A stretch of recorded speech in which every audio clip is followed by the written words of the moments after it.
এছাড়াও যখন আপনি মাছ মাংস খেতে তখন সবজিতে যেতে পারেন।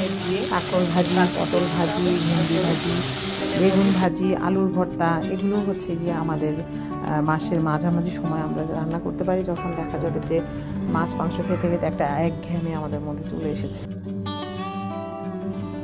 তো এখানে আমি অনেকগুলো রান্না আপনাদের সাথে শেয়ার করেছি। এই রান্নাগুলোর মেন ইনগ্রিডিয়েন্ট ছিল হলুদ, মরিচ, ধনিয়ার গুঁড়া, জিরার গুঁড়া। আর যেখানে মাছ ছিল সেখানে একটু আদা রসুন বাটা আমি দিয়েছি। এর থেকে বেশি স্পেশাল কোনো মশলা দিয়ে আমি রান্না করিনি।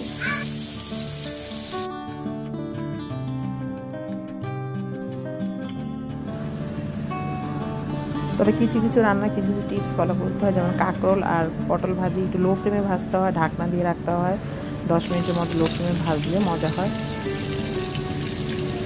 তারপর দেখতে পাচ্ছেন আমাদের জাতীয় মাছ ইলিশ, আমার ভাই নিয়ে এসেছিল চিংড়ি মাছ, এগুলো লো ফ্লেমে করতে হয়। তবে ইলিশ মাছের মজার টিপস হচ্ছে এখানে আপনি এক্সট্রা কোনো মশলা দেবেন না, হলুদ, মরিচের গুঁড়া আর লবণ দিয়ে ইলিশ মাছ ভাজলে এটা এমনি মজা হয়। সাথে আপনি শুকনো মরিচ আর পেঁয়াজ নিয়ে নিতে পারেন। সেই ইলিশ মাছ ভাজার পরে যে তেলটা থাকবে ওটার মধ্যে আপনি বেগুন ভাজতে পারেন, অসাধারণ লাগে গরম ভাত দিয়ে। তারপর দেখতে পাচ্ছেন মাছ, এটাও মাছ মাঝে মাঝে বাচ্চারা খেতে চায় না, এই জন্য আমি শুধু ওদেরকে ফ্রাই করে দিই। আর আমার নিজের জন্য আমি কিছু ঢেঁড়স দিয়ে আমি রান্না করেছি। এটা পটল দিয়েও রান্না করতে পারেন, বেগুন দিয়েও পারেন, লাউ দিয়ে পারেন, যে কোনো সবজি দিয়ে মাছ রান্না করা যায়।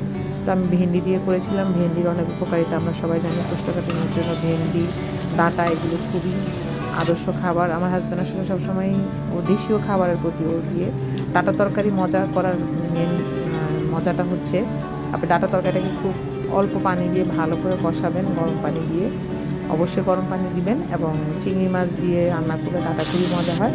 তো আমি 2 দিন 2 রকম করে রান্না করেছিলাম, একদিন গরু মাংস দিয়ে আর একদিন চিংড়ি মাছ দিয়ে, দুটোই মজা হয়েছে। আর এটা হচ্ছে শিম ভাজি, এটা একদমই সিম্পল করে আমি ভেজেছিলাম সকালে নাস্তা খাওয়ার জন্য। পেঁপে ভাজি, বরবটি ভাজি, এগুলো আমি সকালে নাস্তার জন্য অনেক সময় করি, বুটের ডাল দিয়েও রান্না করি। আর এটা হচ্ছে কাঁচা মাছ। কাঁচা মাছ আমার হাজব্যান্ড পছন্দ করে, তো